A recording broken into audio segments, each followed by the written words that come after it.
Hello students, welcome back. आज की class में हम क्लास 11th का सबसे ज्यादा इंपॉर्टेंट चैप्टर करेंगे, चैप्टर 8, जिसका नाम है जर्नल। ध्यान रखना स्टूडेंट्स, जो जर्नल है वो अकाउंट्स की बेस है। आप किसी भी लेवल का अकाउंट्स करो, जर्नल हर जगह पे यूज होगा। जर्नल एंट्रीज कैसे बनती हैं, इसकी एक आपको इनिशियल इंट्रोडक्शन मैंने rules of debit and credit में दी थी। अब उसका थोड़ा सा एडवांस वर्जन हम यहां पे करेंगे। जर्नल एंट्रीज जो होती हैं, हर एक के पीछे लॉजिक होता है। लॉजिक आपके ध्यान में रहना चाहिए और over a period of time practice कर करके वो लॉजिक आपके दिमाग में इस कदर बैठ जाएगा कि आपको जर्नल एंट्री फिर लॉजिक पे नहीं जाना पड़ेगा, आपको याद हो जाएंगी, आप डायरेक्टली कर लेंगे, आपको सोचना नहीं पड़ेगा। तो इसलिए अगर आप लॉजिक्स ढंग से समझ लेते हैं तो जर्नल एंट्री बनानी बहुत ज्यादा आसान हो जाती है। तो आइए हम लोग स्टार्ट करते हैं इस टॉपिक को। मैं आज की क्लास में कुछ कॉमन जर्नल एंट्रीज आप लोगों के साथ डिस्कस करूंगा जो कि हमारी चैप्टर 8 में यूज होनी है। काफी एंट्रीज ऐसी होंगी जो आप चैप्टर के बीच में जब आप प्रैक्टिस करोगे तो आपके सामने न्यू एंट्रीज सामने आएंगी। यहां पर मैं आपको सिर्फ एक ओवरव्यू दे रहा हूं जर्नल एंट्रीज का। ये कुछ कॉमन, कुछ बेसिक जर्नल एंट्री है जो आपको कहीं ना कहीं एक किक स्टार्ट देगी। तो आइए स्टार्ट करते हैं। सबसे पहला आता है स्टार्टेड बिजनेस विद कैश ₹50,000। हमने बिजनेस की शुरुआत करी 50,000 कैश से। अब आपको पता है अगर हम एकदम स्क्रैच पे जाएं तो अकाउंट्स इन्वॉल्व हो रहे हैं, cash account and capital account. Cash account और कैपिटल अकाउंट इन्वॉल्व हो रहे हैं। कैश भी इंक्रीज हो रहा है, कैपिटल भी इंक्रीज हो रहा है। कैश हमारा एसेट है, एसेट का इंक्रीज डेबिट, तो कैश अकाउंट होगा डेबिट। कैपिटल भी इंक्रीज हो रहा है, कैपिटल का इंक्रीज होता है क्रेडिट, तो इसको हम क्रेडिट साइड पे लिख देंगे। जो भी टू में लिखते हैं, ठीक है जी, वो हमेशा क्रेडिट होता है। जो ऊपर लिखते हैं, ठीक है जी, उसके आगे डेबिट लिखना जरूरी होता है। लेकिन जिसे हम टू करके लिखते हैं, जिसमें हमने टू करके लिखा वो क्रेडिट है। कई बार कंपाउंड जर्नल एंट्रीज होती हैं कि डेबिट वाली 3 चीजें भी हो सकती हैं, क्रेडिट वाली 1 चीज हो सकती है, एंड वाइस वर्सा। डेबिट में 1 चीज और क्रेडिट में 3 चीजें, ठीक है जी। तो जिसके आगे 2 लगेगा वो क्रेडिट होगा और जिसके आगे 2 नहीं लगेगा वो डेबिट होगा। ये जर्नल का रूल होता है। और ध्यान रखिएगा, हमेशा डेबिट को ऊपर लिखा जाता है और क्रेडिट को नीचे लिखा जाता है। तो अब जैसे आप लोगों को logic rules of debit and credit में भी बताए गए थे, वही लॉजिक को अगर आप ध्यान में रखेंगे तो बहुत इजीली आप कर पाएंगे।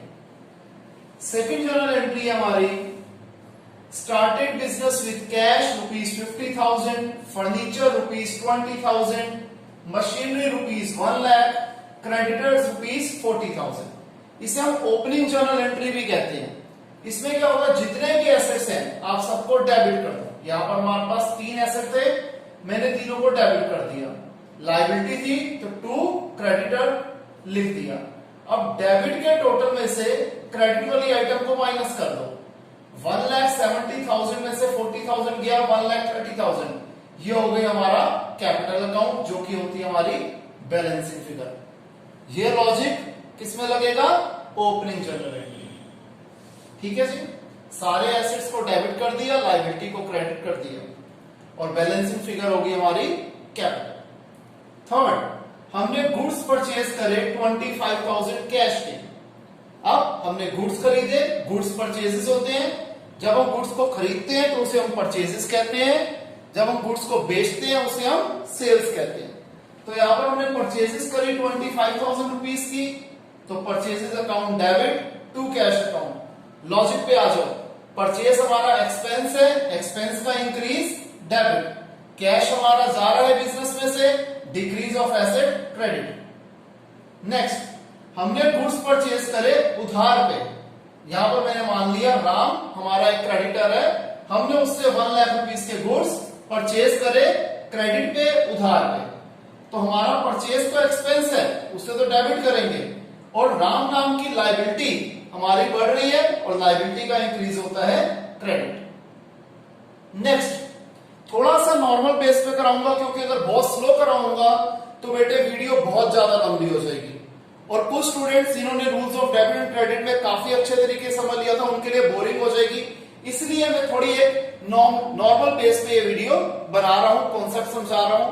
इन केस किसी भी स्टूडेंट को कोई डाउट आता है तो वो अपनी लाइव क्लास में अपने डाउट्स को कवर कर सकता है, क्लियर कर सकता है। नेक्स्ट, हमने गुड्स बेचे 40,000 रुपीज के। जब हमने गुड्स बेचे हमारे पास कैश आया, एसेट का इंक्रीज डेबिट, और सेल्स किया हमारा रिवेन्यू है और रिवेन्यू का इंक्रीज क्रेडिट, तो जर्नल एंट्री हो जाएगी cash account debited to sales account. इसी तरीके से अगर हमने गुड्स को उधार पे बेचा, क्रेडिट पे बेचा, तो हमारे डेटर नाम के एसेट इंक्रीज हो जाएंगे, तो हम डेटर को डेबिट कर देंगे और सेल्स हमारा रिवेन्यू है, ये तो क्रेडिट ही रहेगा। तो एंट्री बन जाएगी सोल्ड गुड्स टू गणेश, हमारा एक debtor for ₹50,000, Ganesh to sales account. अगर हमने कोई एसेट खरीदा, फॉर एग्जांपल मैंने यहां फर्नीचर मान लिया 20,000 रुपीज का, हमने 20,000 रुपए का फर्नीचर कैश पे खरीदा, तो फर्नीचर नाम का एसेट इंक्रीज हो रहा है वो डेबिट हो जाएगा, कैश नाम का एसेट डिक्रीज हो रहा है वो क्रेडिट हो जाएगा। इसी तरीके से अगर हमने फर्नीचर खरीदा उधार पे, सिर्फ दुकान का नाम आ जाए, सिर्फ नाम आ जाए, तो वो क्रेडिट ट्रांजैक्शन होती है। आपको पहले भी बताया गया, कुछ भी नहीं लिखा, जैसे यहां पर हमने कुछ भी नहीं लिखा था तो कैश ट्रांजैक्शन, सिर्फ नाम आ गया क्रेडिट ट्रांजैक्शन, कैश और नाम दोनों आ गया तो भी कैश ट्रांजैक्शन। अब यहां पर हमने उधार पे फर्नीचर खरीदा, फर्नीचर हमारा एसेट है, एसेट का इंक्रीज डेबिट, उधार पे खरीदा लायबिलिटी, लायबिलिटी का इंक्रीज क्रेडिट, तो एंट्री बन जाएगी furniture account debited to furniture mart, या कोई भी दुकान जो नाम होगा वो क्रेडिट हो जाएगा। यहां पर मैंने दुकान का नाम फर्नीचर मार्ट अज्यूम कर दिया था। नेक्स्ट पॉइंट, हमने कोई भी एक्सपेंस पे करा कैश में, सैलरी, रेंट, कमीशन, कुछ भी हो सकता है। यहां मैंने मान लिया हमने रेंट पे करा 5,000 रुपीज का, रेंट हमारा एक्सपेंस है, आपको पता है एक्सपेंस का यूजुअली हम इंक्रीज ही मानते हैं, तो रेंट डेबिट हो जाएगा, और हमने कैश पे करा तो एसेट का डिक्रीज क्रेडिट, अमाउंट यहां मैं लिखना भूल गया था 5,000। फिर अगर कोई रेंट आउटस्टैंडिंग है तो सॉरी, अगर कोई एक्सपेंस आउटस्टैंडिंग है तो एक्सपेंस तो आपको पता है डेबिट ही होता है, और आउटस्टैंडिंग एक्सपेंस क्या होता है, लायबिलिटी होता है, तो लायबिलिटी हो जाएगी क्रेडिट। तो इसी तरीके से अगर रेंट पेएबल यानी कि आउटस्टैंडिंग रेंट है तो उसकी जनरल एंट्री हो जाएगी rent account debited to outstanding rent. Clear है स्टूडेंट्स, इसे कॉपी कीजिए।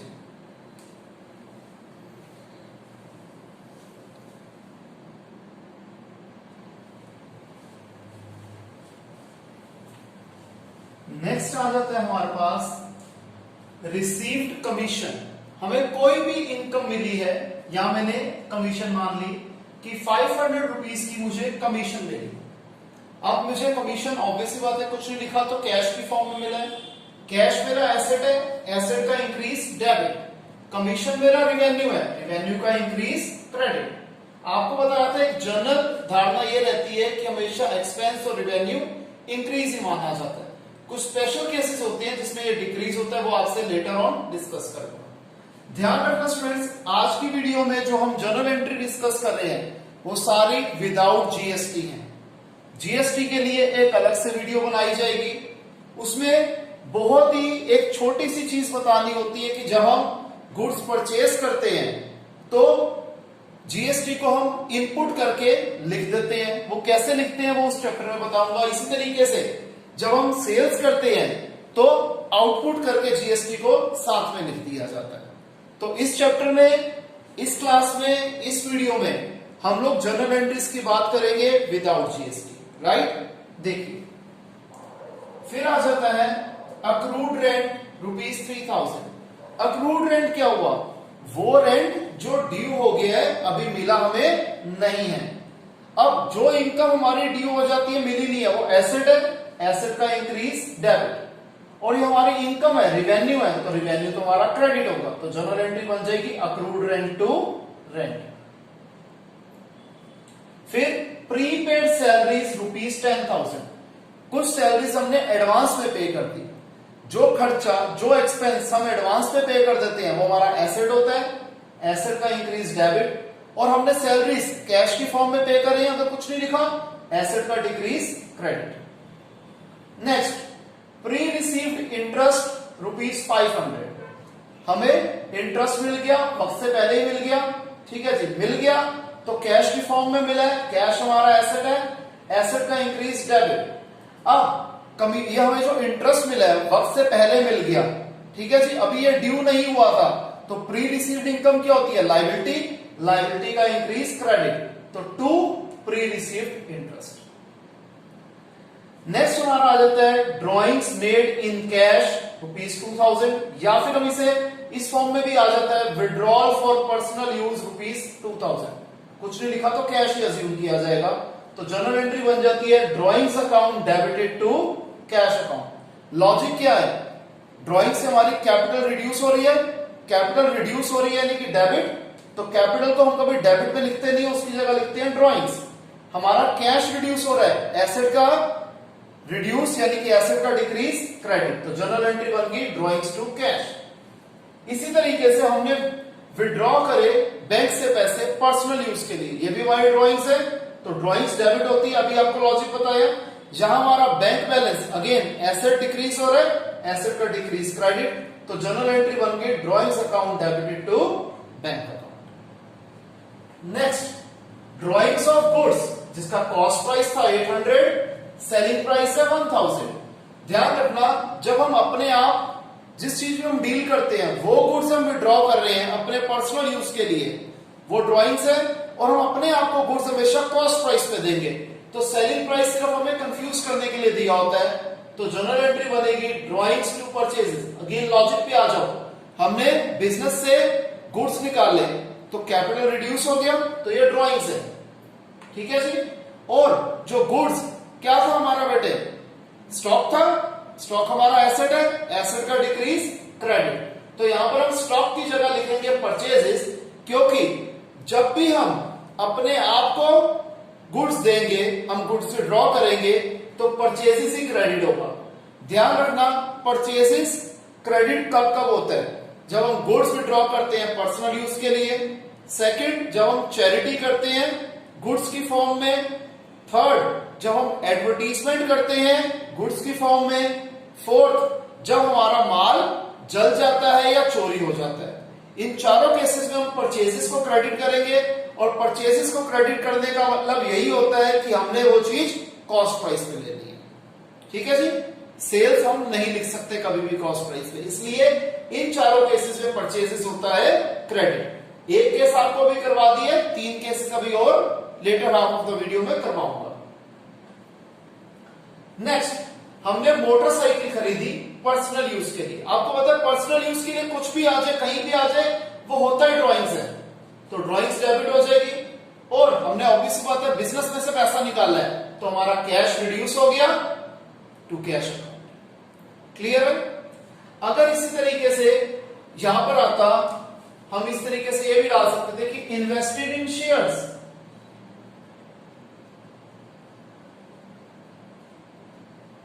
पर्सनल। अगेन अगर हमने पर्सनल बेसिस पे कोई भी इन्वेस्टमेंट करी है, लेकिन बिजनेस में से तो पैसा निकल गया, तब भी जनरल एंट्री यही होती है ड्रॉइंग्स टू कैश।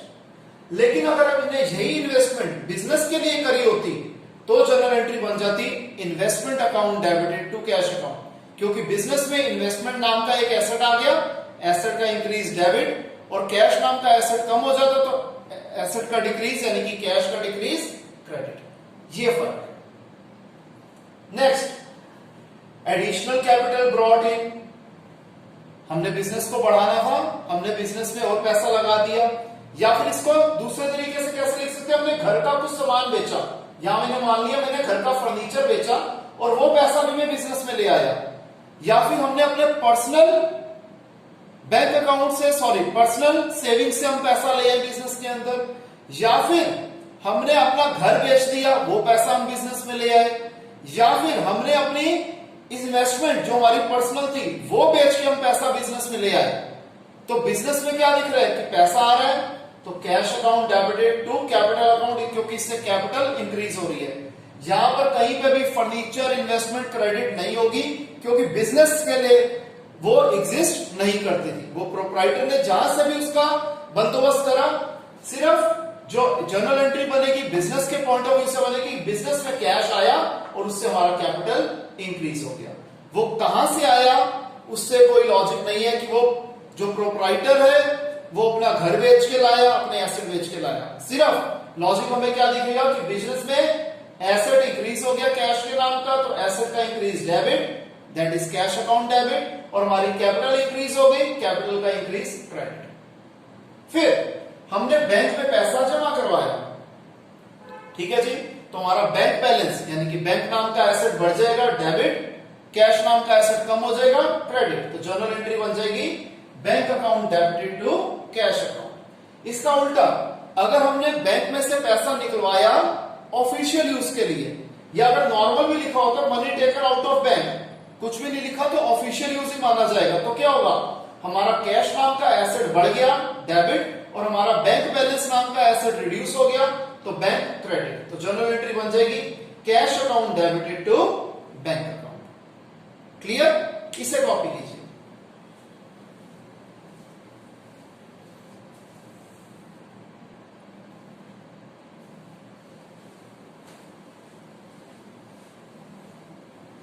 नेक्स्ट हमने लिया bought a horse for ₹1 lakh.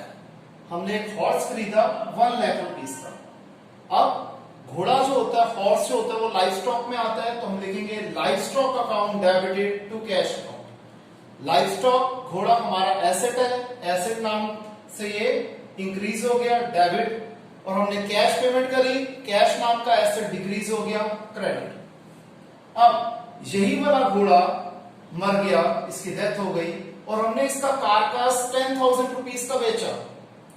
अब ये कंपाउंड जर्नल एंट्री है, जिसमें एक डेबिट और एक क्रेडिट होता है, वो नॉर्मल एंट्रीज होती हैं। जिसमें ज्यादा हो जाए, एक से ज्यादा डेबिट हो या एक से ज्यादा क्रेडिट हो, वो कंपाउंड एंट्री है। ठीक है जी, तो ये हो गया कैश अकाउंट डेबिटेड 10,000, हमें 10,000 रुपए कैश मिला, एसेट का इंक्रीज डेबिट। ये जो लाइफ स्टॉक था 1 लाख रुपीस का था, ये हमारा डिक्रीज हो गया, लाइफ स्टॉक हमारा एसेट डिक्रीज हो गया 1 लाख रुपीस का। 1 लाख वाली चीज 10,000 की बिकी, 90,000 रुपए का 90,000 का हमें लॉस हो गया, तो हम लिख देंगे profit and loss account debited. ध्यान रखना, हम लिखेंगे प्रॉफिट एंड लॉस, जब भी प्रॉफिट एंड लॉस को डेबिट किया जाता है इसका मतलब लॉस है, और जब भी हम प्रॉफिट एंड लॉस को क्रेडिट करते हैं इसका मतलब वो प्रॉफिट है। क्लियर? नेक्स्ट, अभी हमने डिस्कस भी किया था इन्वेस्टेड इन शेयर्स पर्सनल। अगर हम पर्सनल कुछ भी करते हैं वो ड्रॉइंग्स होता है, तो drawings account debited to cash account. ठीक है जी, कैपिटल रिड्यूस हो गई, ड्रॉइंग्स डेबिट हो गया, और बिजनेस से कैश चला गया, एसेट डिक्रीज हो गया क्रेडिट। इन्वेस्टेड इन शेयर्स, अभी अगर हमने पर्सनल नहीं लिखा, हमने बिजनेस का ही एक एसेट क्रिएट कर दिया, तो हमने शेयर्स, जिसे हम बोलते हैं इन्वेस्टमेंट, इन्वेस्टमेंट नाम का एसेट इंक्रीज हो गया डेबिट, कैश नाम का एसेट डिक्रीज हो गया क्रेडिट। फिर ये भी हमने अभी डिस्कस किया था, goods distributed as free samples, cost price है 500, सेलिंग प्राइस है 750।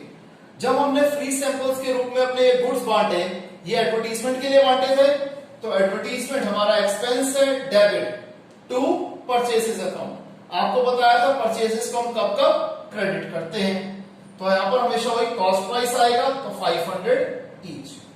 Again goods given as charity, cost price 5,000, selling price 6,000, तो क्या हो जाएगा charity account debited to purchases, क्योंकि चैरिटी भी एक तरह से हमारा एक्सपेंस है, और परचेसेस डिक्रीज क्यों होंगे वो आपको पता है। फिर रिसीव फ्रॉम डेटर राम ₹10,000, हमें हमारे डेटर ने पेमेंट कर दी, तो हमारा कैश नाम का एसेट इंक्रीज हो गया डेबिट, और राम जो हमारा डेटर था, डेटर डिक्रीज हो गया, एसेट डिक्रीज हो गया क्रेडिट।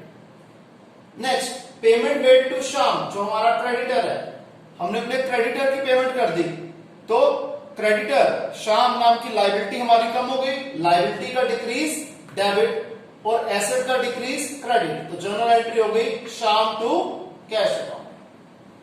फिर नेक्स्ट, हमें पे मिले जो कि हम पिछले कुछ सालों में बैड डेट मान चुके थे, हमने माना था हमारा ये पैसा डूब गया, तो सोहन नाम का कोई भी शख्स हमारे बुक्स ऑफ अकाउंट्स में एग्जिस्ट नहीं करता था।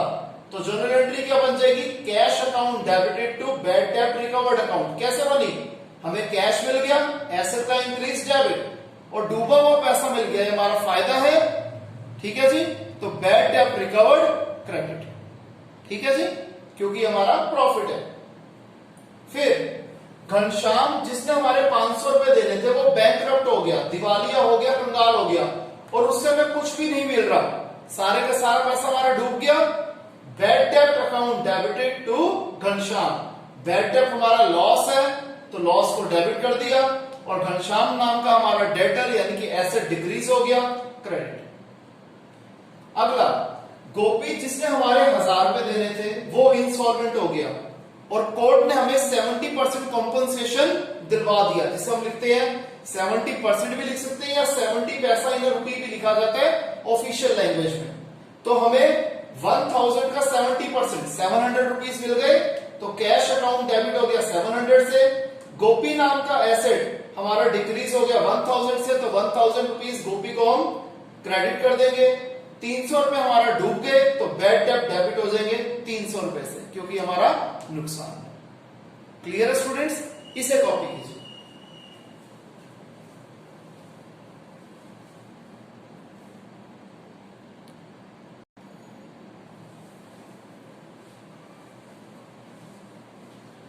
तो नेक्स्ट है हमारे पास रिसीव फ्रॉम राम, जो हमारा डेटर है, 2800 रुपीज हमें मिले in full settlement of our claim of ₹3000।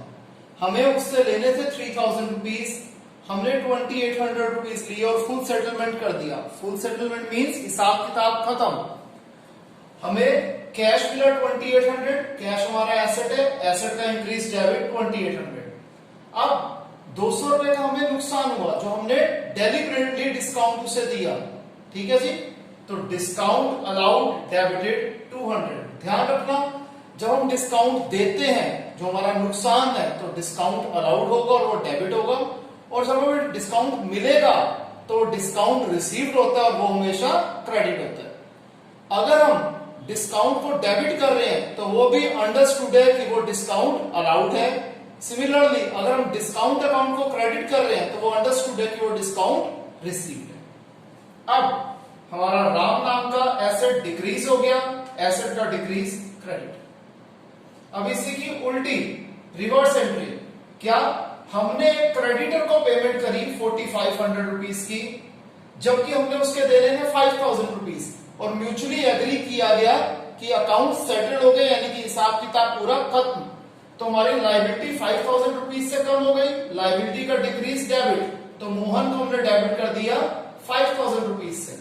हमने एक्चुअली कैश पे किया 4500 का, एसेट का डिक्रीज क्रेडिट 4500, और हमने 5000 की जगह 4500 पे दिए, 500 रुपए का हमारा फायदा हो गया, ये हमें डिस्काउंट मिला है, तो डिस्काउंट रिसीव्ड क्रेडिट हो जाएगा 500 रुपीज से। नेक्स्ट, हमने किसी भी एसेट के ऊपर डेप्रिसिएशन लगाया, फॉर एग्जांपल मैंने फर्नीचर के ऊपर डेप्रिसिएशन लगाया 2000 रुपए का। अब डेप्रिसिएशन की हमारा एक्सपेंस है तो ये डेबिट होगा, और इससे हमारे फर्नीचर की वैल्यू कम हो गई, एसेट डिक्रीज हो गया, क्रेडिट हो जाएगा। नेक्स्ट, हमने 500 रुपए वेजेस के दिए, 3000 रुपए रेंट के दिए, 2000 रुपए सैलरीज के दिए, तीनों हमारे खर्चे हैं, तीनों एक्सपेंस है, तीनों को डेबिट कर दिया। इसका टोटल है 5500, तो टू कैश अकाउंट, कैश हमारा 5500 से रिड्यूस हो गया, डिक्रीज हो गया, इसे हमने क्रेडिट कर दिया। नेक्स्ट, हमें एक चेक मिला मिस्टर राम से और हमने वो उसी दिन बैंक में डिपॉजिट करवा दिया, या फिर हमें एक चेक मिला और उस चेक के बारे में क्वेश्चन में फर्दर कुछ भी नहीं कहा गया। ध्यान रखना, जब हमें एक चेक मिलता है तो हम हमेशा क्वेश्चन के रिमेनिंग पार्ट को पढ़ लेंगे कि उस चेक के बारे में फर्दर कुछ कहा गया या नहीं कहा गया। अगर नहीं कुछ कहा गया तो हम क्या अज्यूम करते हैं कि हमने वो सेम डे बैंक में डिपॉजिट करा दिया, तो उसकी एंट्री हो जाएगी बैंक अकाउंट डेबिटेड टू, जो हमारा डेटर था इस केस में राम था, तो bank account debited to Ram account. हमारा बैंक नाम का एसेट इंक्रीज हो गया डेबिट, और हमारा राम नाम का डेटर यानी कि एसेट डिक्रीज हो गया क्रेडिट। अब इसी का दूसरा वर्जन, हमें एक चेक मिला मोहन से 15,000 रुपीज का, और उस चेक के बारे में फर्दर कहा गया कि हमने वो चेक को बैंक में डिपॉजिट कराया। तो जब हमें वो चेक मिलता है और वो हमारे हाथ में है, हमने उसे अभी बैंक में डिपॉजिट नहीं कराया, तो उसकी जर्नल एंट्री बनती है cheques in hand debited to debtor यानी कि मोहन। चेक्स इन हैंड नाम का एसेट इंक्रीज हो गया डेबिट, मोहन नाम का एसेट यानी कि डेटर हमारा डिक्रीज हो गया यानी कि क्रेडिट। अब हमने मोहन के चेक को बैंक में डिपॉजिट करवाया, तो इसकी एंट्री क्या हो जाएगी, bank account debited to cheques in hand. Bank नाम का हमारा एसेट इंक्रीज हो गया डेबिट, और चेक्स इन हैंड नाम का डेटर हमारा डिक्रीज हो गया क्रेडिट। फिर इंटरेस्ट ऑन कैपिटल।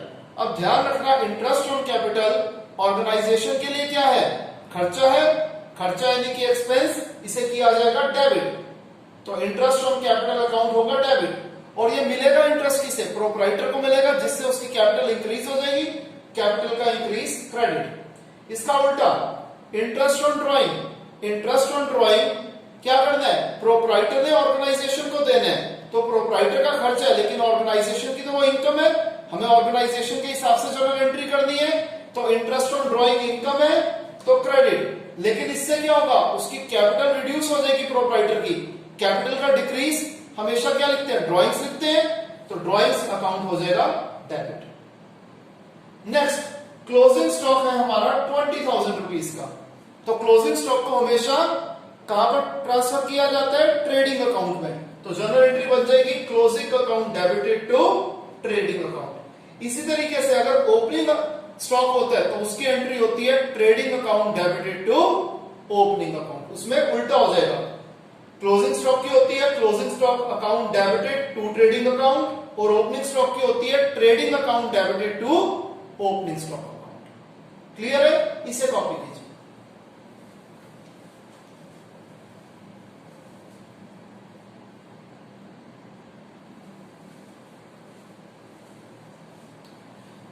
नेक्स्ट है हमारे पास return goods to Sohan for ₹500।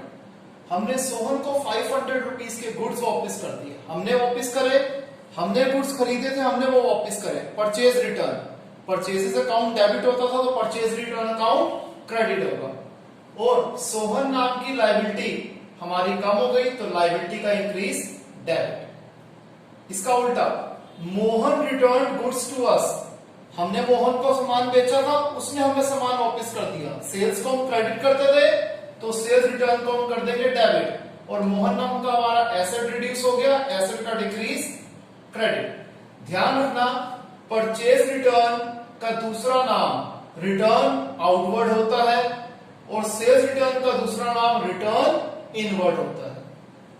फिर हमें एक ऑर्डर मिला गुड्स बेचने के लिए 50,000 रुपए का, सिंपल एक ऑर्डर मिला, इसमें कोई फाइनेंशियल ट्रांजैक्शन इन्वॉल्व नहीं हुई, तो इसमें कोई जनरल एंट्री नहीं होगी। लेकिन अगर हमें एक एडवांस भी मिल गया उस ऑर्डर के साथ 10,000 रुपए का, तो इसकी जनरल एंट्री जरूर होगी, कैश अकाउंट डेबिटेड, एसेट का इंक्रीज डेबिट। और एक एडवांस मिला है, हमने ये सर्विसेज, हमने ये गुड्स अभी उसे देने हैं, तो हमारी लायबिलिटी क्रिएट हो गई, क्योंकि जब फाइनल पेमेंट होगी तो ये वाला पैसा एडजस्ट होगा। नेक्स्ट, हमने बैंक अकाउंट खोला 25,000 रुपए से, इसकी जनरल एंट्री वैसे ही है जैसे हमने बैंक में पैसे डिपॉजिट कराए थे, तो bank account debited to cash account, same entry हम पहले डिस्कस कर चुके हैं।